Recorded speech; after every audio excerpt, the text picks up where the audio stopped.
para ser Él. ¿Ya? Él en nosotros. Vamos a seguir leyendo entonces. Mira el versículo 16, este versículo me ha complacido muchísimo porque creo que ya expliqué esto hace mucho, los verbos que se utilizan en el Evangelio, porque es una pregunta muy recurrente. Todavía está boyando, está flotando por ahí en el mar de las inquietudes. La pregunta de entonces, ¿a quién le oraba Mashiach? ¿Eh? Y ya hemos dicho que la idea de orar no sale en el Evangelio. Y expliqué eso clases atrás. Ya de pronto les pondré el vídeo donde lo dije. Pero aprovecho este versículo 16 porque en muchas traducciones han puesto y yo rogaré al Padre. Yo rogaré. Les invito a que me pongan en el chat, por favor, qué palabra sale en su versión, el versículo 16. A veces ponen pediré, rogaré, imploraré. Claro, Jesús es así como muy bajito, como muy sumiso, como muy manso, ¿verdad? Claro, entonces eso hace que la gente se imagine, además de que tiene el problema con ver a Abba como otra persona, imagínate. Entonces además utiliza este verbo que parece que él está orando a otro. Bueno, si dice orar o rogar, mira, ya lo está claro, ¿no? Pues resulta que el verbo que aparece allí es el verbo erotan. Erotan. A veces también aparece en griego como eroteso. Eroteso. Agrábenselo muy bien. Voy a escribir la pronunciación erotan y o eroteso. ¿Vale? La pregunta es, ¿qué realmente significa este verbo? Les voy a demostrar con su propia traducción la doble moral de los traductores. ¿Vale? Alisten sus cinturones. Porque este verbo es el mismo que aparece en Mateo 21-24, ¿ok? Y ahí no lo traducen como rogar, como implorar, como orar, pedir. ¿Cómo lo traducen en Mateo 21-24? Me gustaría que lo leyeran o me pusieran en el chat. Es exactamente el mismo verbo. ¿Ok? Repito, Mateo 21-24, que es lo mismo casi que Lucas 23. ¿Ok? Lucas 23, repito, es casi lo mismo que Mateo 21-24. Y también podemos leer Lucas 20-68. ¿Qué verbo aparece en su traducción?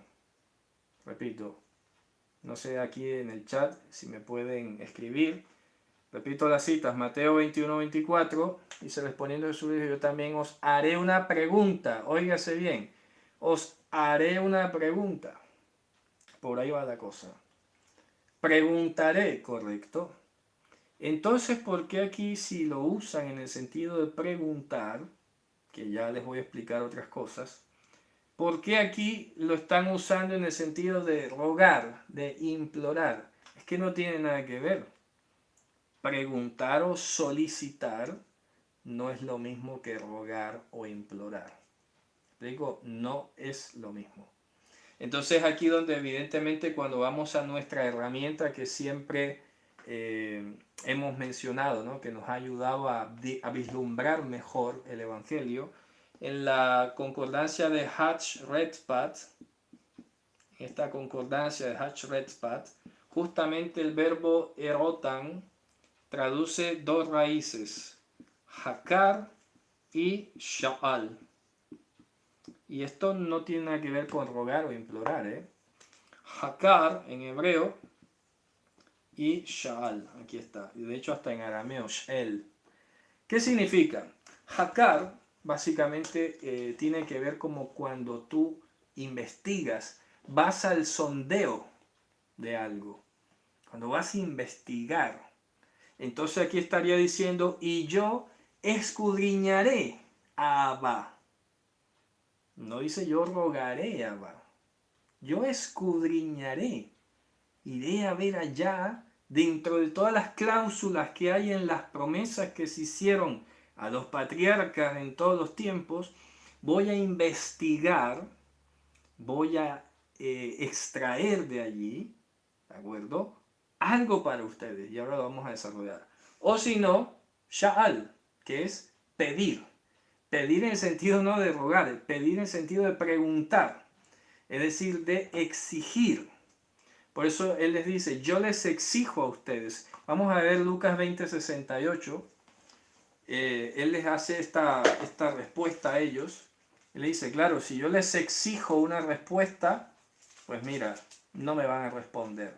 Lucas 20:68. ¿Me explico? Lucas 20:68.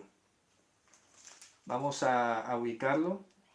No existe Lucas 20:68, ¿será que me equivoqué en el versículo? Vamos a ver. Pero es ahí donde dice que, y si os preguntaren, no responderíais. Vamos a ver. Y si os preguntare, tampoco responderíais. Permítame un segundo, porque ellos le están diciendo, dinos si tú eres el Mesías. Dice, pues, mira, si les pregunto, si les exijo una respuesta, ustedes tampoco responderían. Un segundo, a ver si consigo el versículo. 22. Creo que es otro, a ver. Lucas, un segundo. Lucas, vamos a ver si lo encuentro aquí rápidamente, pero era por allí. Sí, 22:68. Ve que escribí mal, es 22:68. Dice, y si os exijo una respuesta, deben leerlo así, si os exijo una respuesta, tampoco responderían. Entonces con esto estamos mostrando que este verbo no significa orar, implorar, rogar al Padre, como si estuviera uno allá en los cielos distinto de Él, al que le va a pedir algo a ver si hay por ahí. No, no. Él va a exigir, va a investigar, va a escudriñar dentro de ese gran almacén, dentro de esa gran nave, llamémosle así, aquí en España llaman nave, allá es bodega en América, dentro de esa gran bodega de promesas, él va a entrar a investigar, la Jacor, va a entrar a exigir, si fuera el caso. Entonces, ¿qué estamos viendo aquí? Que el traductor ha romantizado este versículo 16 porque no le cabe seguro en la cabeza que Jesús, que Yehoshua, esté exigiéndole algo a Abba. ¿Me explico? O que esté escudriñando dentro de Abba. No lo entiende. Entonces, claro, vamos a poner aquí que es más bien rogar, no pedir, no preguntar o exigir, no escudriñar, porque eso no le cabe en la cabeza. Y eso lo he comentado mucho con mi esposa. El problema de los traductores es que como ellos no entienden, creen que el resto no va a entender. Yo por eso siempre dejaré el sentido original del texto y ofreceré mi interpretación del mismo, pero no voy a cambiar lo que dice solo porque después creo que los demás no lo van a entender. Tengo que dejarlo así. Tengo que dejarlo así como está. ¿Me explico? Entonces, repito, en este versículo 16 lo que está diciendo, si me aman, guardarán mis mandamientos y yo investigaré a Abba. Fíjate bien, voy a investigarlo, ¿no? Voy entonces a profundizar en Abba y él dará otro consolador. Esto también lo he explicado. A ver, primero que todo, es que cada palabra, esto es impresionante. Es un poco, ¿cómo te diría? Exigente, ¿no? Por no decir cansón a veces. Porque es que los intérpretes cristianos se han valido de cada palabra para torcerla. Entonces tú sabes lo pesado que es que cuando yo voy a dar una enseñanza tenga que pensar en cómo lo torcieron para desdoblarlo y ponerlo como va. Es un poco complicado porque me toca detenerme casi que a cada rato en cada palabra. A ver, aquí muchos se han basado en decir, mira, otro consolador, o sea, que no es Jesús. Y yo respiro profundo, vamos a ver cómo te lo explico, ¿no? A ver, Resulta primero que todo que la palabra paráclitos que aparece allí, ¿ok? Ya la he explicado también, creo que lo expliqué en Marcos, perdón. El paráclitos, voy a escribirlo, paráclitos. La preposición para es lo que equivale al latín ad y kletos es vocatus. ¿Ya? Advocatus, la palabra abogado. Abogado. Paráclitos no es consolador. Eso es, repito, ya ahí tenemos mucha tela para cortar. No es otro consolador. Y ahora vamos a hablar de la palabra otro. Aquí estamos hablando de un abogado.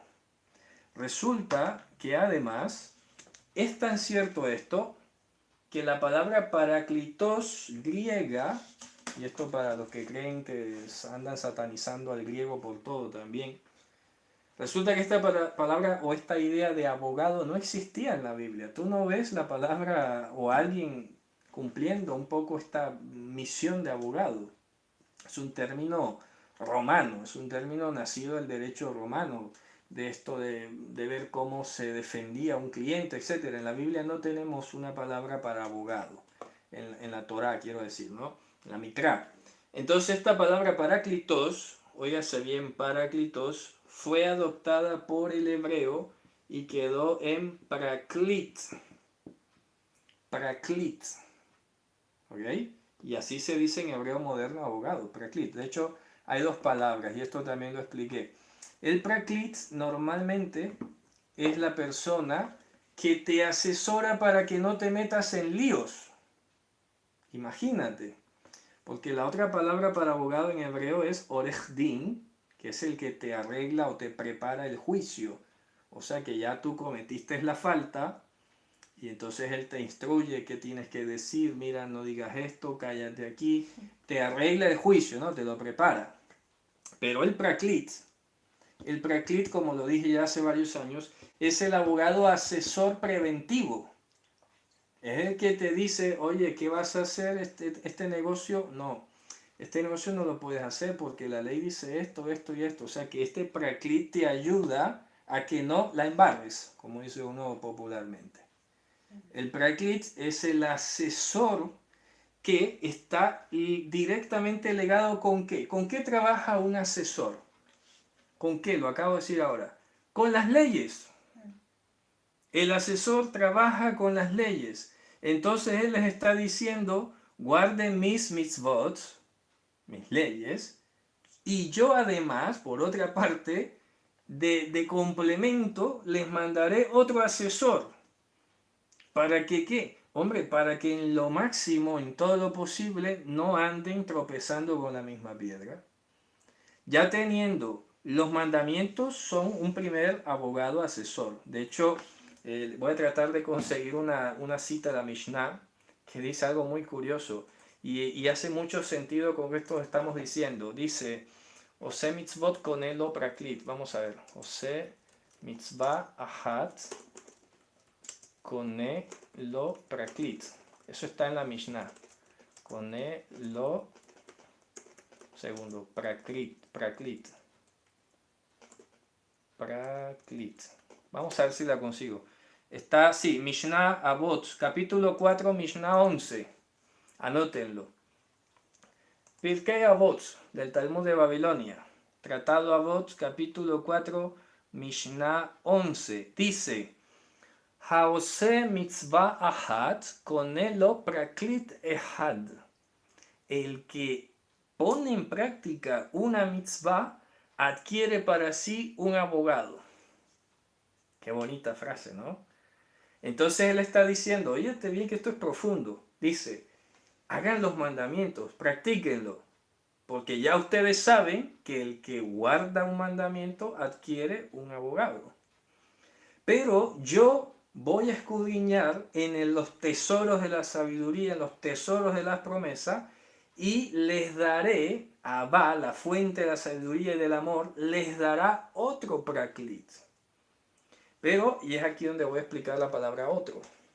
repito, una mitzvah es un praklit, ¿vale? La Torah es un praklit. Pero resulta que ahora viene el tema de la palabra otro. En griego hay dos palabras para otro. Resulta que la que sale aquí es la palabra halon, permítanme un segundo, alon, perdón, tiene el espíritu al contrario. Alon, ¿ok? Voy a escribir la pronunciación. Alon, no ayon, esto no se ve como y o doble L en castellano. Alon. Alon es diferente, es muy diferente de la palabra heteron o heteros, donde viene heterosexual, hetero tal cosa, me explico, que es otro distinto. Halon es otro igual, otro de la misma condición, no es otro distinto. ¿Me explico? Es decir, que esto engrana perfectamente, porque si ya está diciéndote que en la Torá, al practicarla, estarás ganándote un abogado, entonces otro de esa misma naturaleza, otro praklit de esa misma naturaleza que trabaja con la ley, te va a enviar para que te ayude. ¿Me explico? Entonces, este praklit es viviente, además. Es nada más y nada menos que el poder de Hashem. Su mente. Entonces, imagínate esa perfecta comunión entre la Torá y la mente de Dios administrando en tu mente cómo vivir dentro de los mandamientos, cómo usarlos, cómo sopesarlos, cuando este es prioritario, cuando este no es prioritario, cuando tienes que preferir la vida, cuando no, etc. Todo esto te lo va a estar administrando el Praklit, que va a enviar la fuente de la sabiduría y del amor. Mira qué profundo. ¿Y con qué va a trabajar este abogado? Con la ley. ¿Para qué? Para asesorarte y que no andes pecando. De eso se trata. Para que vivas como es digno del Evangelio, quieta y reposadamente, sin andar metiéndote en lío, sin andar dejando que la carne se desborde por todos lados y tener luego que recogerla. ¿Me explico? ¿Oh? Ahora estás recibiendo, como lo hemos dicho, ¿no? Con la armadura de Hashem, tienes toda una investidura. Y para eso, dijo el apóstol Pablo, el asunto de Mashiach more, habite abundantemente dentro de vosotros. ¿Me explico? Porque el praklit que Dios envía, que Él envía, porque esto es muy profundo, luego te dice que es Él el que viene. ¿Me explico? Entonces, luego va a venir aquí a unirse con la Torá y te va a guiar. ¿Ya? Te va a guiar. Ahora que también hay que hablar, que también lo hemos hablado, que la palabra Menahem, por ejemplo, que tiene otro matiz, además, porque Menahem es más restaurador. Porque, claro, dice, yo consolaré a mi pueblo, por ejemplo. Pero ¿qué es consolar? ¿Es quitarle la tristeza, acaso, la depresión? No. Esa consolación ya hemos hablado, ¿no? La consolación de Israel, eso es otro matiz. Tanhumat o Nehematá de Israel. Eso es otro matiz ya propio visto desde la óptica netamente hebrea. Me explico, porque ya lo dije, la idea de abogado no existe en la Torá, en la Mikra. Pero existe la figura del Menahem o la Nehamá, la Nehematá en arameo, que eso es otra cosa adicional que no es distinta. Pero fíjense ustedes que esta misma palabra paráclitos es la misma que aparece luego en Primera de Juan. Dice, si pecaremos, abogado tenemos para con Abba. ¿En quién? En Yehoshua HaMashiach. Abogado. Está gestionando precisamente. Está intercediendo, administrando la justicia. ¿Me explico? En los méritos de su propio sacrificio. Es decir, que en este caso también podemos llegar a decir que Abba es el pleno del tribunal de justicia celestial. O sea, entonces Abba es sabiduría, es el amor, es la justicia. Son las tres grandes cosas que se han revelado en Mashiach. La justicia de Dios se ha revelado, el amor de Dios se ha derramado y la sabiduría ha sido hecha y consolidada en Él, porque en Él habitan todos los tesoros de la sabiduría. Ahí está clarísimo. Y si seguimos hablando de otros atributos, seguro saldrán más. Y estaremos diciendo, esto también es Abba, porque Abba es la plenitud de todos los atributos de la deidad. Fíjate qué profundo. Entonces aquí en el verso 16, Joshua no se está refiriendo a Abba como una persona. Se está refiriendo como ese gran tesoro, repito. Por eso Pablo habló de esto. El tesoro de la Torá es Mashiach para dar justicia a todos aquellos que son hechos creyentes, que exhiben fidelidad. Que les es dado el don de la fidelidad. Para que crean, ¿no? Para que sigan fieles. Entonces, repito, yo gestionaré, escudriñaré, solicitaré de Abba y otro adicional, abogado, en este caso, dará a ustedes para que esté con ustedes istonayona, es decir, adolam, por todo el tiempo que se necesite. Por tiempo no se preocupen, por todo lo que el tiempo que necesiten estará. Luego presten mucha atención a lo que dice, que no es cualquier cosa.